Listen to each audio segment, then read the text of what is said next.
తథావివ సంపృక్తౌ వాగర్థ ప్రతిపత్తయే జగతః పితరౌ వందే పార్వతీ పరమేశ్వరౌ. నారాయణ సమారంభాం వ్యాసశంకర మధ్యమాం అస్మదాచార్య పర్యంతాం వందే గురు పరంపరాం. ఈ రకరకాలైనటువంటి దివ్యమైన అనేక ద్రవ్యములు తీసుకొచ్చాను అని నిర్మాణం చేశాడు. అద్భుతమైన సభాభవన నిర్మాణమైందండి. అది మయసభ. ఆ మయసభలో ఆ నిర్మాణాన్ని ఇక్కడ వర్ణిస్తాడు. దీన్ని బట్టి ఆనాటి మన యొక్క ఆర్కిటెక్చర్, ఆ కళ ఎలా ఉందో తెలుస్తుంది. నిర్మాణ కళ. అందులో ఉద్యానవనాలు, రకరకాల సభా ప్రాంగణాలు, అందులో కూర్చోవలసిన చోట్లు, ప్రధానమైన రాజు ఎక్కడ కూర్చోవాలి, ఋషులు ఎక్కడ కూర్చోవాలి, సామంతులు ఎక్కడ కూర్చోవాలి, ఇవన్నీ. అంతేకాదు అనేక విహార స్థలాలు అన్నీ ఉన్నాయి. చాలా విస్తారమైనటువంటిది ఆ మైసభ. అలాంటి మైసభలో గృహప్రవేశం జరిగిందండి ఇక్కడ. ఆ వచ్చినప్పుడు కూడా అనేక మంది ఋషులు దగ్గరుంటూ దివ్యములైనటువంటి వేదమంత్రములు చదువుతూ ఉండగా తాను అందులో వెళ్ళి ఆ రోజుల్లో ఎలా చేసేవారో గృహప్రవేశాలు తెలియాలి. ఇక్కడ నెయ్యి తేనె కలిసిన పులగము, పాయసము, జీవంతి అనే శాకము, వీటన్నిటితో వంటలు వండేటండి. ఇక్కడ వండి అందరికీ భోజనాలు పెట్టారు. వీరు వారం లేదు, సర్వవర్ణముల వారికి అందరికీ భోజనాలు పెట్టారు. అన్నశాంతి అనేది జరిగింది ఇక్కడ. ఈ విధంగా చేసి గోవుల్ని దానం చేసి పుణ్యాహవచనాది మంత్రములతో గృహప్రవేశాదులు చేసుకున్నారు. తర్వాత సభలో ధర్మరాజు ఉంటూ ఉండగా అనేక మంది వచ్చేటండి. దేవతలు, దేవతాంశ సంభూతులు, ఋషులు, వీళ్ళందరూ కూర్చుని ఉన్నారు అక్కడ. ఎందుకంటే ఆ సభ సామాన్యం కాదు. ఎక్కడో దివ్యలోకాల్లో ఉండవలసిన సభభూమి ఎందున్నది. కూర్చున్న వాళ్ళు ఋషులు, మహాత్ములు. పైగా అక్కడ కూర్చున్న వాళ్ళ పేర్లు ఒక అధ్యాయం అంతా చెప్పబడిందండి ఇక్కడ. అయితే అది వినాలి అంటే దానికంటూ ఓపిక, విసుగులేని తనము ఉండాలి మనకి. అయితే ఆ పేర్లు ఇవి చెప్పడం జరగద్దు అని ఉన్నారు అని తెలుసుకుంటే ఎలాంటి మహాత్ములు ఉన్నారు. ఒకడు అసితుడు, దేవలుడు, సత్యుడు, మహాశిరుడు, ఆర్యావసుడు, సుమిత్రుడు, మైత్రేయుడు, బలి, బకుడు, దాల్భ్యుడు, స్థూలశిరుడు, కృష్ణద్వైపాయనుడు, శుకుడు, వ్యాసుడు, వ్యాస శిష్యులు, ఇలా ఎందరో మహర్షుల పేర్లున్నాయి, బోలుడున్నాయి. అలాగే అనేక రకాల రాజులు, ఆనాటికున్న రాజులు. వాటి వర్ణన వింటే వచ్చిన వాళ్ళలో ఓఢ్రులు, ఆంధ్రులు అని కూడా వర్ణన ఉందండి ఇక్కడ. దీన్ని బట్టి ఏ కొస నుంచి ఏ కొస వరకు భారతదేశం ఆనాడు విస్తరించిందో దీన్ని బట్టి మనకు తెలుస్తుంది. ఇలా వివిధ ప్రాంతాలకు చెందినటువంటి రాజులందరూ కూర్చున్నారు. వీళ్ళందరూ కూడా ధర్మరాజును ఎంతో గౌరవిస్తూ కూర్చునున్నారు. ఆ సమయంలో నారదుల వారు ప్రవేశించారు. అద్భుతమైన ఇతివృత్తం ఇక్కడ కనబడుతున్నాడు. ఇక్కడ ఆ నారదుల వారు ప్రవేశించి ఆశ్చర్యంగా ధర్మరాజును అభినందించారు. అక్కడ ఉన్నటువంటి మహాత్ములందరినీ చూసి, దేవతలతో ఋషులతో కూడిన బ్రహ్మసభలు అవి ఎలా ఉంటాయో అలా ఉన్నదయ్యా ఈ సభ కూడా చూస్తూ ఉంటే అన్నారట. అప్పుడు అతడు చెప్పినటువంటి మాటలు ఉంటాయండి. ఇది ఒక అద్భుతమైన అధ్యాయం. ఇక్కడ నారదుడు ధర్మరాజుతో చెప్పిన మాటలు ఒక అధ్యాయం. ఈ అధ్యాయంలో కొన్ని భాగాలు చెప్తాం. అబ్బాయి ఇవన్నీ ఎందుకంటే కొన్ని విసుక్కుంటారని కూడా నాకు తెలుసు. కానీ నిజంగా అధ్యాయం అంతా చెప్తే మొత్తం మిగిలిన 10 రోజులు దానికి కేటాయిస్తాం. కానీ ఇక్కడున్న అనేక మంది ఆసక్తి పరుల కోసం చెప్తున్నాం. ఇది చూస్తే రాజనీతి శాస్త్రము, రాజధర్మములన్నీ చెప్పబడ్డాయండి. ఇది ఒక్కటి తెలిస్తే పొలిటికల్ అడ్మినిస్ట్రేషన్ అంటే ఏమిటో ఆనాడే వ్యాసుడు ఇంత స్పష్టంగా చెప్తే, కనీసం భారత రాజ్యాంగం ఏర్పాటు చేసుకున్నప్పుడు ఇందులో ఒక్క శ్లోకాన్ని కూడా మన వాళ్ళు పరిశీలించలేదే అని బాధ మాత్రం కలుగుతుంది ఇక్కడ. కానీ అంత నాగరికత ఆనాడే భారతదేశానికి ఉందనే గర్వం కూడా కలుగుతుందండి. ఇది తెలుసుకోవాల్సింది. అనేక రాజనీతులు కనబడతాయి. నారదుడు చెప్పిన రాజనీతి ఇది సరిగ్గా రామాయణంలో రాముడు చెప్పిన కచ్చిత్ సర్గలా ఉంటుంది. అన్నీ కచ్చిత్ అనే మొదలవుతాయి. కొన్ని శ్లోకాలు అయితే అచ్చంగా రామాయణంలో దీనిలో ఒకటే కనబడతాయండి. దానితో రీసెర్చ్ స్కాలర్స్ బయలుదేరతారు. పాండవులు భారతం తర్వాత రామాయణమా, రామాయణం తర్వాత భారతమా, ఇదో గోల. కానీ వాల్మీకి కంటే మహాభక్తి కలిగిన వ్యాసుడు కొన్ని శ్లోకాలని యథాతథంగా తీసుకున్నాడు. అంతేకాదు రామాయణ కాలమైన, భారత కాలమైన భారతదేశ రాజనీతి, సనాతన ధర్మం ఒక్కటే అని చెప్పడం దీనిలో ఉన్నటువంటి వ్యాసుని యొక్క మరొక ఉద్దేశం. ఇది మనం గ్రహించవలసిన ప్రధాన అంశములు. పైగా ఇక్కడ చెప్తున్న కొన్ని మాటలు ఈ రోజుల్లో పనికొస్తున్నాయి కనుక చెప్తున్నా. కచ్చిదాచరితం పూర్వై నరదేవ పితామహై వర్తతే వృత్యమక్షుద్రాం ధర్మార్థ సహితాంత్రిషు. ధర్మ అర్థ కామముల విషయంలో నీ పూర్వీకులు ఎలాంటి ధర్మ మార్గంలో ఉన్నారో ఆ మార్గంలో ఉన్నారు కదా. చూడండి, ఇతరుల పద్ధతికి మన పద్ధతికి తేడా ఏమిటో. పూర్వీకులు అనుసరించిన మార్గంలో ఉండు అంటాం మనం, మన ధర్మం. అదంతా పాత చింతకాయ పట్టి వదిలి పతనమైపో అంటారు నేటి విదేశ పద్ధతులు. ఇది తెలుసుకోవాల్సినది. అందుకే కురు కర్మైవ తస్మాత్వం పూర్వతరీకృతం అంటాడు కృష్ణ పరమాత్మ భగవద్గీతలో. అందుకే సనాతన ధర్మాన్ని ఆచరిస్తున్నావా? కచ్చిత్ అంటే ఇది అర్థం. అలాగే యజ్ఞాలకి దాన ధర్మాలకి, కుటుంబ రక్షణకి, సత్కార్యాలకి ధనాన్ని వినియోగిస్తున్నావా? మనస్సును చెదరనివ్వకుండా ఉంచుకుంటున్నావా? ఎందుకంటే క్షణానికోలా ఉండే మనస్సు ఇహము సాధించలేదు, పరము సాధించలేదు. ఇది చాలా తెలుసుకోవాలి. ఇవాళ గొప్ప ఆనందంగా ఉంటాం, రేపేమవుతామో తెలియదు. ఇవాళ దేవుడున్నాడని మహాభక్తి, రేపు ఉన్నాడో లేదో అని డౌట్. వీళ్ళు ఏం సాధిస్తారో చెప్పండి. విక్షేపం అనేది మనస్సుకు పట్టిన ఒక పెద్ద దోషము సుమా. అంతేకాదు, అర్థంతో ధర్మము, ధర్మంతో అర్థము, ఈ రెండిటితో కామము, కామంతో ఈ రెండు దెబ్బతినకుండా కాపాడుకుంటున్నావా అన్నాడు. అంటే వాటిని బ్యాలెన్స్ చేస్తున్నావా అన్నాడు. ఇక్కడ ధర్మంతో అర్థం సంపాదించాలి, అర్థంతో ధర్మాన్ని కాపాడుకోవాలి, ఈ రెండు దెబ్బతినకుండా భోగములు అనుభవించాలి. జాగ్రత్తగా చూసుకుంటున్నావు కదా. అలాగే నీ కోశాగారాన్ని, ధనాగారాన్ని జాగ్రత్తగా చూసుకుంటున్నావా లేదా? నీ దగ్గర పెట్టుకున్న మంత్రుల్ని అన్ని విధంగా పరీక్షిస్తున్నావా లేదా? ఉపధాశుద్ధుల పాప వ్యపగత బుద్ధుల వినీత వర్తుల సములన్ సుపరీక్ష నియోగించిత నిపుణుల నర్థార్చనాది నృపకార్యములన్. నన్నయ్య గారు యథాతథంగా అనువదించారండి. ఇక్కడ ఉపధాశుద్ధ ఇది ఒక టర్మ్ అండి. ఉపధాశుద్ధి రాజనీతి శాస్త్రంలో ఒక టర్మ్ ఇది. రాజనీతి సంబంధించిన టెర్మినాలజీ ఒకటి ఉంది. అన్వీక్షకి, త్రయీ, వార్త అని 3 రకాలుగా రాజనీతి శాస్త్రం ఉంది. మనకు తెలుసా? కనీసం కౌటిల్యుడు అర్థశాస్త్రమైనా చదవండి. అది పట్టుకున్న మత గ్రంథం అనుకుంటాం. దౌర్భాగ్యం, అది వచ్చింది బాధ. అది మత గ్రంథం కాదు, అది పొలిటికల్ అడ్మినిస్ట్రేషన్. అందులో ఇవన్నీ ఉంటాయి. ఉపధాశుద్ధి అంటే ఎవరినైతే రాజోద్యంగంలో నియమిస్తామో మంత్రిగా, సామంతుడిగా, వాడి యొక్క ధర్మము, అర్థము, కామము అన్ని విధాలా పరిశీలించాలి. వాడు శుద్ధుడు అవునో కాదు చూడాలి, తెలుసుకుని పెట్టాలట. లేకపోతే మహాప్రమాదం. వాడు కుంభకోణాలు చూస్తాడు, అవినీతులు వస్తాయి. అందుకు ఎలా చూడాలో ముందే చెప్తున్నాడు ఇక్కడ. పైగా ఉద్యోగస్తులు ఎవరైతే భృత్యుల్ని మీద ఆధారపడి ఉన్నారో వారిని ఎవరిని ఎక్కడ నియోగించాలో అక్కడ నియోగిస్తూ వాళ్ళకి ఇవ్వాల్సింది ఇచ్చి తర్వాత నువ్వు అనుభవిస్తున్నావు కదా అన్నాడు. చూడండి, మన మీద ఆధారపడ్డ వారికి అన్ని అమర్చి తర్వాత మనం అనుభవించాలి.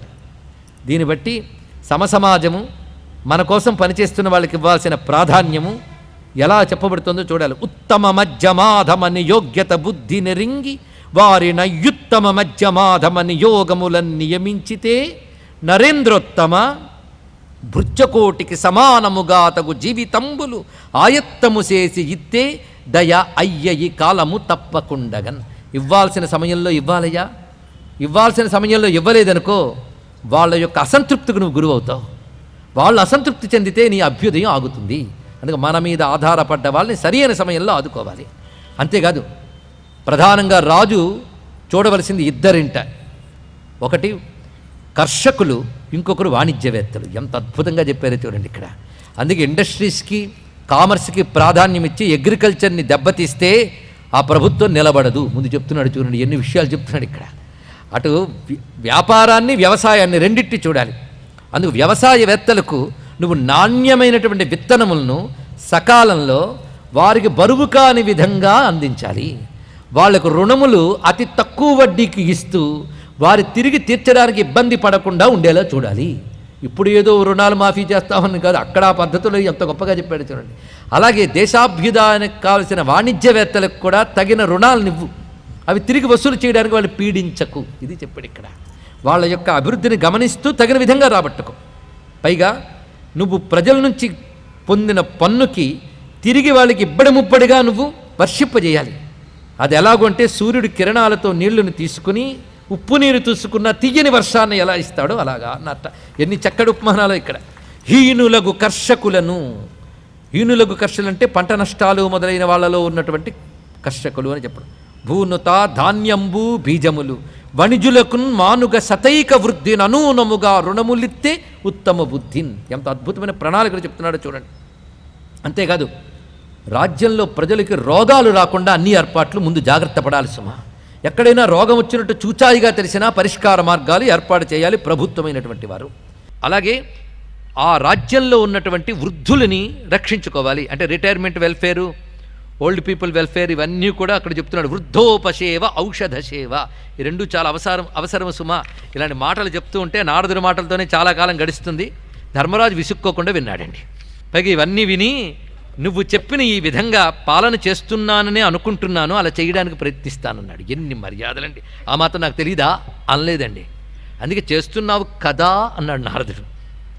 పైగా అక్కడ ఉన్నటువంటి మహాత్ములందరినీ చూస్తూ వీళ్ళ దయ వల్ల ఇలాగే చేస్తున్నాను, ఇలా చేయడానికి ఇంకా ప్రయత్నిస్తాను. పైగా గొప్ప మాట చెప్పాడు ఇక్కడ. వేదాలు చదివితే లాభం లేదయ్యా, దానిలో ధర్మాలు ఆచరించడమే వేదాలకి ఫలితం. ధనం సంపాదిస్తే లాభం లేదయ్యా, దాన్ని దానం చేయడం, ధర్మబద్ధంగా వినియోగించడం దానికి ఫలితం. అదేవిధంగా శాస్త్రజ్ఞానం తెలుసుకుంటే లాభం లేదయ్యా, శీలము సత్ప్రవర్తనే దానికి ఫలితం అన్నాడు. ఎంత అద్భుతమైన మాట చూడండి. శాస్త్రజ్ఞానం వల్ల మనల్ని వృద్ధి చెందవలసిందేమిటి? శీలము సత్ప్రవర్తన. అంతేకాదు, షడనర్థ మహారాజ కచ్చిత్తే పృష్ఠత కృతా నిద్రాలస్యం భయం క్రోధో మార్జవం దీర్ఘసూత్రత. అభివృద్ధి సాధించాలి అనుకున్న వాళ్ళు ఈ దుర్గుణాలు విడిచిపెట్టాలయ్యా అనేది రాజులే కాదండి, ఇక్కడున్న అందరికీ వర్తిస్తుంది. ఇక్కడ నిద్ర అంటే అతి నిద్ర, బద్ధకము, భయము, కోపము, కాఠిన్యము, ఎక్కువ ఆలోచించడం, ఇది చాలా ప్రధానం అండి. ఎక్కువ ఆలోచించడం అంటే ఏమండి పరిష్కారం అయిందా? చూస్తున్నానండి, ఇంకా ఆలోచిస్తావే ఏం ప్రయోజనం లేదు. అలాగే పనికిమాలిన వాటి గురించి ఎక్కువ ఆలోచించిన ఒకటి ఉంటుంది. ఇలాంటి వాడు అభివృద్ధి సాధించలేడు. ఇవన్నీ కూడా మనకి పర్సనాలిటీ డెవలప్మెంట్కి, అదేవిధంగా విజయవంతమైన జీవితానికి భారతం చెప్పిన మార్గదర్శక సూత్రాలు. ఇది నేను వ్యాసపీఠం మీద పెట్టుకు చెప్తే పురాణ కాలక్షేపం, కానీ సక్సెస్ఫుల్ పీపుల్ ఎలా ఉంటారో చెప్పడానికి మాత్రం పాశ్చాత్యులు భారతంలో ఈ వాక్యాలు ఉదహరిస్తున్నారు శ్లోకాలతో సహా. ఇది తెలుసుకుంటే చాలు. ఇక్కడ పైగా ఇవన్నీ చెప్పిన తర్వాత సంతోషించి ధర్మరాజు ఒక మాట అన్నట్ట, నువ్వు ఇవాళ రావడం వల్ల నేను ధన్యుణ్ణయ్యాను. ఎందుకంటే నువ్వు ఇప్పటి వరకు ఎవరి సభకి వెళ్ళావో నాకు తెలుసు. ఎప్పుడు నువ్వు వెళ్ళినా ద్వారకలో కృష్ణ సభకే వెళ్ళావు, ఇప్పుడు వచ్చావు అంటే కృష్ణుడు నీ దగ్గరికి వచ్చారు కనుక ఇప్పుడు నేను నీ దగ్గరికి వచ్చాను అన్నాడు మహానుభావుడు. అంటే భగవంతుడు మన వైపు ఉంటే ఋషులు దేవతలు కూడా మన వైపే ఉంటారు, ఇంకా చెప్పడానికి ఏమన్నది ఇక్కడ. అందుకే నేను వచ్చాను నీ వైపు. అప్పుడు నాదుడితో ఒక మాట అన్నట్టండి, ప్రతివారికి ఇది ఒక బుద్ధి ఉంటుందండి, మంచిదే, ఇది అసూయ అనడానికి లేదు. కానీ ఈదృశీ భవతా కాచిత్ దృష్టపూర్వా సభా క్వచిత్ ఇతో వా శ్రేయసి బ్రహ్మ తన్మమా చక్ష్వ పృష్ఠత. హే బ్రహ్మన్, నిన్ను కోరుతున్నాను. ఇప్పుడు ఈ మైసభ చూసావు కదా, ఇలాంటి సభ ఎక్కడైనా ఉందా? ఎందుకంటే నిన్ను అడుగుతున్నానంటే నువ్వు తిరగని లోకం లేదు, అనేక లోకాలు తిరుగుతుంటావు కనుక ఏ లోకల్లైనైనా ఇలాంటి సభ ఉన్నదని చూశావా, విన్నావా? శృతం దృష్టం కిం అని అడిగాడు. అడిగితే సమాధానం చెప్తున్నాడు, మానుషేషు నమే తాత దృష్టపూర్వా నచశ్రుత. ఈ మనుష్యలోకంలో మాత్రం ఇలాంటి సభను నేను చూడలేదు, వినలేదు. జాగ్రత్తగా మాట్లాడండి. మనుష్యలోకంలో చూడలేదు, వినలేదు అంటే ఒప్పుకోవలసిందే. భూలోకంలో మైసభ లాంటి సభ లేదు. తీర్మానించింది ఎవడు? సర్వలోక సంచారైన నారదులు వారు. అయితే వెంటనే నేను అడిగాడు, ఏ ఏ లోకాలు నువ్వు చూసావు, ఆ సభలు ఎలా ఉంటాయని వర్ణిస్తాడండి. ఇక్కడ కొన్ని లోక సభలు వర్ణన ఉంటుంది, విస్తారంగా చెప్పడం జరగదు కానీ సంక్షిప్తంగా చెప్పడం జరుగుతుంది. ఎందుకంటే ఏ ప్రణాళికలతో భారతం చెప్తే సంపూర్ణ యజ్ఞఫలం వస్తుందో ఋషులు ఇచ్చిన అనుగ్రహం చేత తెలుసుకుని ఇక్కడ చెప్పడం జరుగుతోంది కనుక వ్యర్థముగా ఒక్క అంశం చెప్పడం జరగడం లేదు. ఇది తెలుసుకోవాల్సింది. ఇక్కడ ఈ సభల వర్ణన వినేటప్పుడు వినడం వల్ల ఆయా లోకముల యొక్క వైభవం వస్తాయి. జీవుడు ఏది భావిస్తే అది పొందుతాడు. కనీసం ఈ సమయంలోనైనా ఊర్ధ్వలోకాల వైభవాన్ని మనస్సుకు తాకితే పొందే అదృష్టం ఉందో లేదో కానీ అవి వింటే ఆ అనుగ్రహం లభించి ఎప్పటికైనా ఆ దేవతల కృప లభిస్తుంది. ఇంద్రసభని ఇక్కడ వర్ణిస్తాడు. ఈ సభ ఎలా ఉంది, అక్కడున్న వర్ణనలు, అక్కడ ఇంద్రుడు ఎలా ఉంటాడో, చుట్టూ దేవతలు ఎలా ఉంటారు, అక్కడున్న ఋషులు కొందరు పేర్లైనా తెలుసుకుంటే పరాశరుడు, పర్వతుడు, సావర్ణి, గాలవుడు, శంఖుడు, లిఖితుడు, గౌరశిరుడు, దుర్వాసుడు, క్రోధనుడు, శేనుడు, దీర్ఘతముడు, పవిత్రపాణి, సావర్ణి, యాజ్ఞవల్క్యుడు, బాలుకి, ఉద్దాలకుడు, శ్వేతకేతువు, తాండ్యుడు, భాండాయన, హవిష్మంతుడు, గరిష్ఠుడు, హృజ్యుడు, ఉదర సాండిల్యుడు, విశాఖుడు, విధాత, హరిశ్చంద్రుడు, త్వష్ట, విశ్వకర్మ, తుంబురుడు. ఇలా ఇంకా ఋషులున్నారు, రాజులున్నారు, గంధర్వులున్నారు. ఋషుల సర్వసంచారం ఇంద్రలోకానికి హాయిగా రాగలట, ఇంకెవరు రాలేరండి. అంతేగా దేవతల్లో తూర్పు దిక్కుందిట అక్కడ, అంటే తూర్పు దిశా దేవత. హవిర్వాహకులు అయిన 27 అగ్నిదేవతలు. చూడండి దేవతా వ్యవస్థ అంటే ఏమిటో తెలుసుకోవాలి. 27 అగ్నిదేవతలు ఉన్నట్టు హవిర్వాహకులు, వీళ్ళు యజ్ఞమునందు పనిచేస్తారు.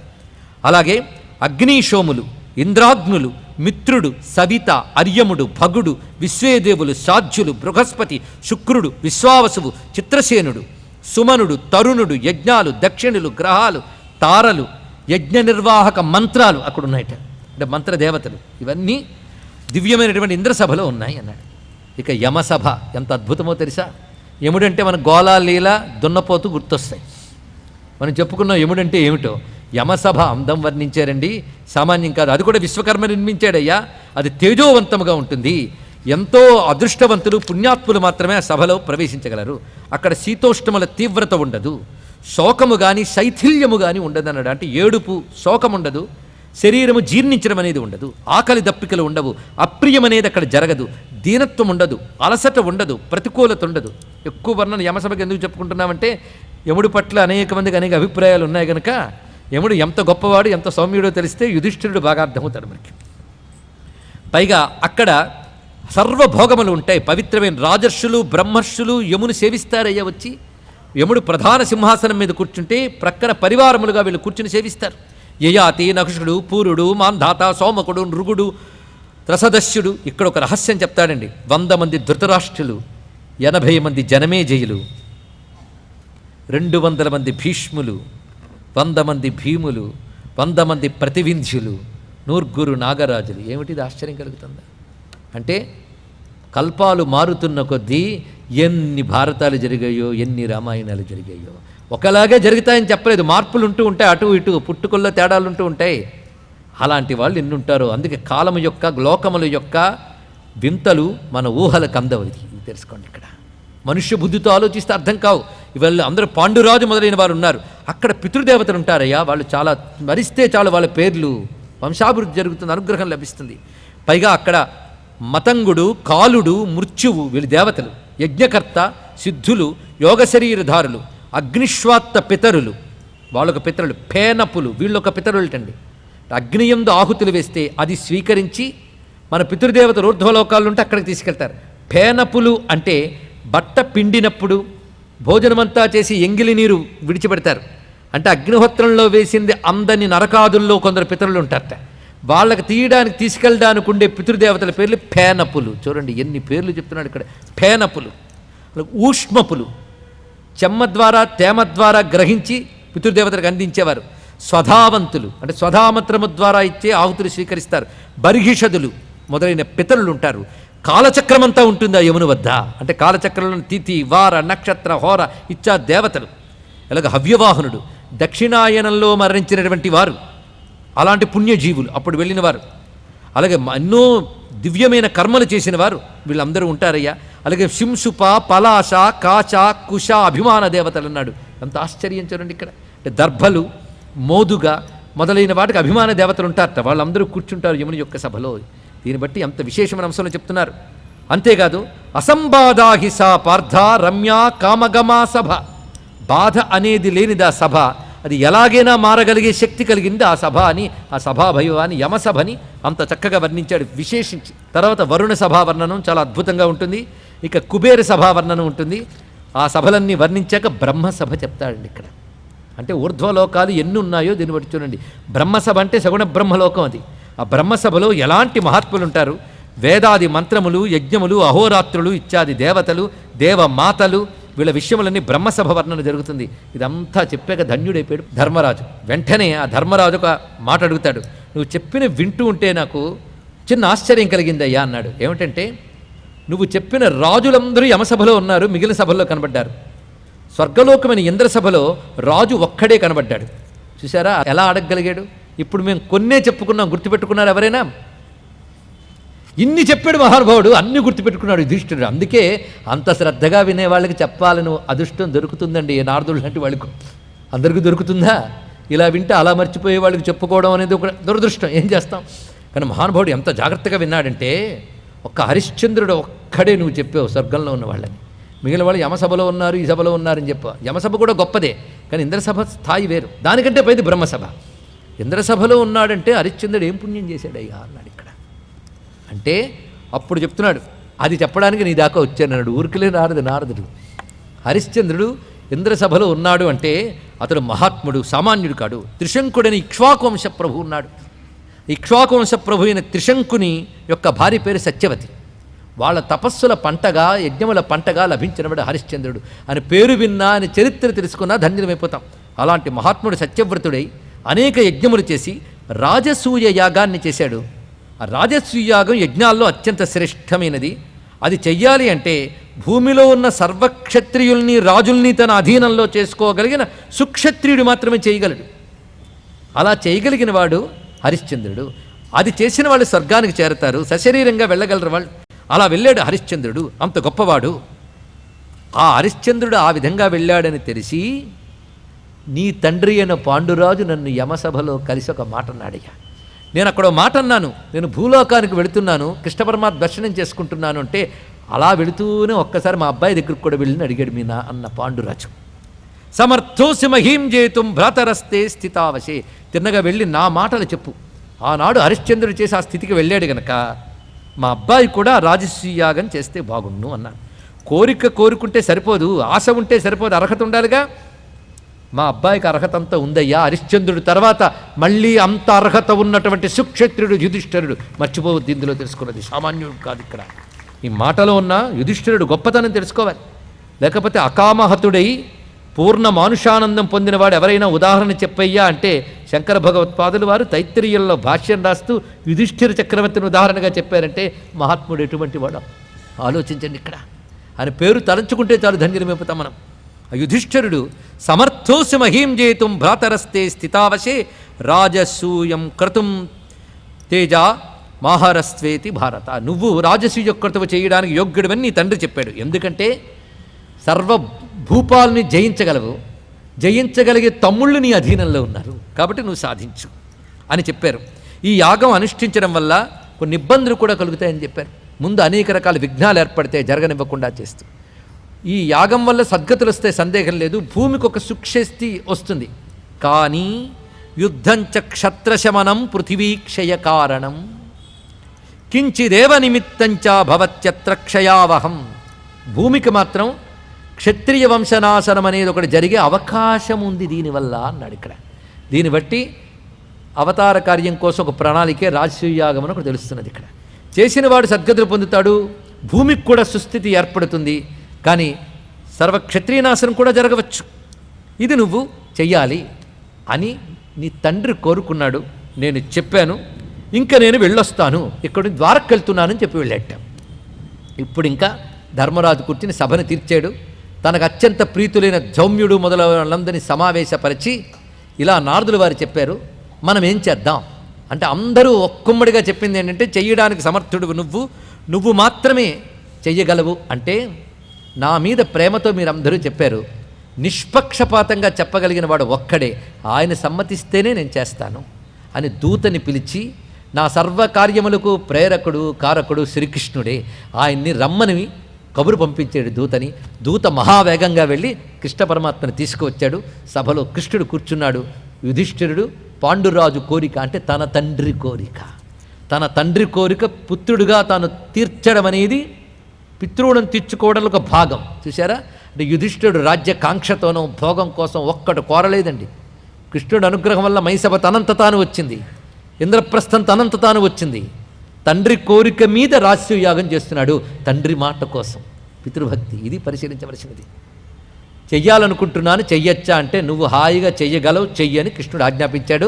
ఆ మాటల్లో ఉన్న అందాలు, రాజసూయాగ వైభవం, అది జాగ్రత్తగా వింటేనే యజ్ఞములు చేసిన ఫలితం మనకు లభిస్తుందండి. ఇక్కడ ఆ రాజసూయాగం ఎలా జరిగింది తర్వాత వృత్తాంతం రేపటి రోజున మనం తెలుసుకుందాం. సర్వం శ్రీకృష్ణ చరణారవిందార్పణమస్తు. స్వస్తి.